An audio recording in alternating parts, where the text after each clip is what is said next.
I remember when I lost my mind. There was something so pleasant about that place.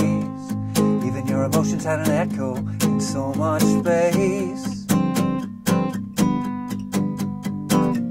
When you're out there without a care, I was out of touch. But it wasn't because I didn't know enough.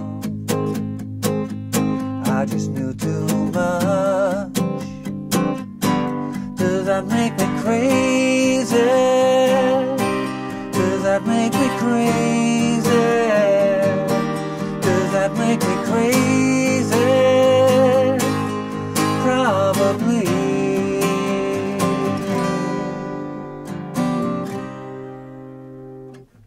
Hey, how you doing? Justin here. Today we're checking out Crazy by Gnarls Barkley.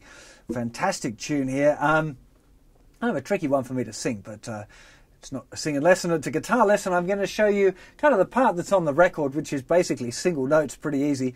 And I'm going to give you a few ideas on how you might like to arrange it if you're playing it by yourself. So first important thing to realize here is there's kind of three sections, 3 4-bar chord sequences that you need to get down. So let me run through what the chords are first of all, and then I'll show you the kind of the single note thing that's done on the record, and then we'll explore a little bit further. So the verse sequence, the main one. We got an A minor chord. I remember when I lost my C major 7. And to get to from A minor to a C major 7, you just move your third finger over to the 3rd fret of the 5th string and lift off your first finger. So you got like nothing on the thicker string, then 3 2 0 0 0 to C major 7 chord. And then there was something so pleasant about that place, to an F major 7. Now I'm using my thumb to reach over and play the bass note of the F major 7, which is kind of tricky for most beginners. So if you're a beginner, you're probably going to leave that off and just have 3rd fret, 3rd fret, 2nd fret, 1st fret, open E string. It's the open E that makes it a F major 7. Even if you're not playing the bass note, it'll sound fine anyway. If you can do it, reach over with your thumb and grab that bass note. It took me years to be able to do that, so don't be upset if you can't do that right away. Just leave off the bass note, it's not a big deal. And then we go to an E7 sus. Now to get to an E7 sus, start with an E chord and then move your 3rd finger down a string. So you end up with 0 2 0 2 0 0. I didn't point out earlier that I've got a capo on at the 3rd fret, but I'm guessing for many of you that was pretty obvious. That would be an E7 sus 4, and then lift off that 3rd finger. If you've left your 1st finger down, it'll be in the same place. Otherwise, you need to put your 1st finger back in the 1st fret of the 3rd string. So you've got there an E7. So E7 sus 4 to E7. That will be the sequence. So for the verses, A minor, 3 4, A minor. I remember when I lost my C major 7. There was something so pleasant about that F major 7. Even your emotion had an echo in so much. E7 sus 4 to E7. Now it does it one more time for the first verse. And when you're out there without another bar of A minor, yeah, I was out of C major 7. But it wasn't because I didn't have an F major 7. I just knew my E7 sus 4, got an E7, does that make me? And we're into the second kind of chord sequence, which is essentially the same, but it's an F major chord. So in the chorus, does that make me A minor? And a second bar of A minor. Does that make me C major 7? And a second bar. Does that make me an F chord? And you should be going for a proper full F. Probably E7 sus 4 to E7. So the chorus sequence is almost identical to the verse, but instead of having F major 7, we have regular F. You don't have to, you could have the F major 7 there as well, but kind of sounds, I think, better and a bit more like the record if you put in a proper full F chord there at that point. Now there's another section as well, which is the bridge. I didn't play that in the little intro. It's going to a regular A chord, and I hope that you are having A major. You know, it's quite a change, because all the rest of the song's kind of in C major, A minor, and then suddenly we hit this A major chord. I hope that you are having the time of your life. But think C for 2 bars. That's my only E7 sus4 to E7. That part again, A. I hope that you are A chord, the time of your F. The second bar of F. But think C. It's my only E7 sus4.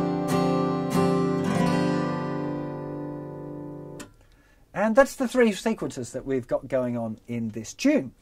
So let's talk a little bit about the actual recorded version. Now, it's the same chord sequences and all that, but you only play the bass note of the chord. Right? Pretty simple, actually, that one. The big deal, I guess, is making sure that you get the rhythm right. Now, there's some slight rhythmic variations during the tune. It sounds like a sample to me, but the basic thing, if we just do it on the open A string there, which is, well, now it's a C note because we've got the capo on, but the open 5th string, the rhythm would be 1, 2, and 3, 4, 1, 2, and 3, 4, 1, 2, and 3, 4, 1, 2, and 3, 4. Now, it's quite muted in between. Now, you can either do that with having a little bit of palm mute with on the kind of the picking hand,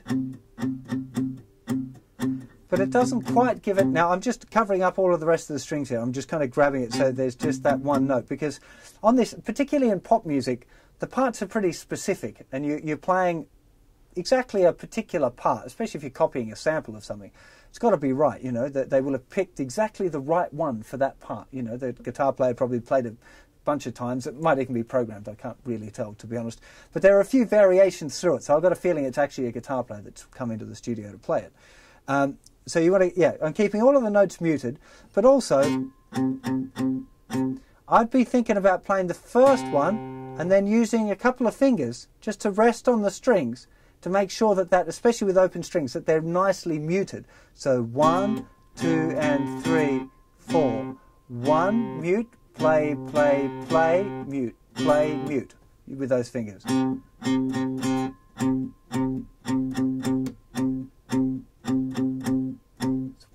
2, and 3, 4. 1, 2, and 3, 4, and 1, 2, and 3, and 4, and just putting a little whisper there where you'd put those mutes in. 1 mute, 2 and 3 mute, 4 mute. 1 mute, 2 and 3 mute, 4 mute, if you like. It's that rhythm pretty much all of the way through. So you'd have the A, C, F, to E. It would just be that single note. That's what's on the record. Of course, it changes a little. It's the same for the chorus, but it changes, of course, for the bridge. Although you don't hear the minor to major change there because you're just playing the root note, but you know, the sequence changes to the A, F, C, E7, sus4 to E. Of course, again, E7, sus4 to E, you don't hear it. You're just playing the bass note. You're just playing E. So that would be the recorded version. So what you've got to think a little bit about, again, when you're playing this, I've mentioned this lots of times, is having this kind of variation between the verses and the choruses and the way you're going to do stuff. Now, when I was kind of fiddling about with it earlier, I was trying to figure out a kind of a mixture between playing the chordy thing and playing that kind of the single note thing. And one of the things I noticed was there's another way of playing the little chord sequence that I think sounded really nice, particularly for the first 2 chords. Now, if you're going to do like, and do this kind of where you're strumming continuously and stretching out, making the strum longer for the chords to give it a different flavour. You can hear. So I'm just doing 8th notes with a bit of palm mute and then pushing through more of the chord with my picking hand to get that 1, 2 and 3, 4. But to do that, particularly on the A minor, you've got to push right the way through to the 2nd string to get that minor note. Kind of sound, you know, it's awkward. It doesn't sound that good. There's another way of playing a little A minor, which I think is quite a cool one, which is open 5th string, 2nd fret 4th string, and 5th fret on the 3rd string. It's a really nice little A minor. And again, now we can kind of get our little pumping bass note going, but with 1, 2 and 3, 4, 1, 2 and 3, 4. And I'm just kind of pressing the chord down while I want the note, and then relaxing those 2 fingers, and that'll stop the note. Some of you have seen I Got a Feeling, the Black Eyed Peas tune. I talk about it in that as well. Play the note, relax the fingers, the note stops. Right? We don't have to be always muting with that hand, with the picking hand. Right? Right? Just by relaxing the fingers, it gets rid of the note. So in this case, having... it really brings out that rhythm that you get in the tune, but you've got that kind of bass note thing going on, so it kind of drives it a little bit more. Again, this is not what's on the record. This is just a way of kind of doing it as a solo thing. And if you go to the C major 7, you kind of got the same problem, because the note that makes it the major 7, which is the nice sound in that kind of chord sequence, is right over on the 2nd string. But there's another way of playing the C major 7, which works very well with our little A minor chord, funnily enough. So we've got our A minor. To get to our C major 7, we drop our little finger back 1 fret, so it's on the 4th fret. 1st finger stays where it was on the 2nd fret of the 4th string, and 2nd finger goes down on the note C. So we've got nothing on the thicker string, 3rd fret, 2nd fret, 4th fret. And we're just leaving the thinnest 2 strings right there muted up. And that's a really nice, quite a funky way of playing a C major 7. So you end up with A minor to C major 7. Then you just regular F. Didn't really come up with anything cool or fancy for that bit. But again, you can see I'm just pumping the bass note. 2 and 3, 4, 1, 2 and 3, 4. Just because it's kind of a nice, nice vibe. But with all of these tunes, I really, really want to encourage you to kind of find your own paths with these stuff too. I'm trying to show you a little bit about how I might kind of look for stuff, but it's really up to you. This kind of tune would work lovely, I don't know, as a fingerstyle thing or something. You could really explore it a lot, and that's one of the things that with these kind of tunes where a lot of it's done electronically, a great song works no matter how you do it. That's why you get so many of these kind of interesting cover versions. The songs that are covered a lot are great songs, and these kind of tunes, it's a great tune, so no matter what style of guitar you're into, there's a way of finding, your own voice within it and playing the tune your way. So I strongly encourage you to have a go at doing that. And on that note, I think we're about done. Great tune. Have a good play along with the record for the different sections. Make sure you got the sections in the right order. Helps, of course, if you bought my songbook. All the sections are laid out there in front of you. So you might want to check that out too. But playing along with the record is by far the best thing. And once you can do that and you're confident with it and you know the changes, go forth and make your own version up. Hope you enjoy it. See you for another lesson very soon. Take care. Bye-bye.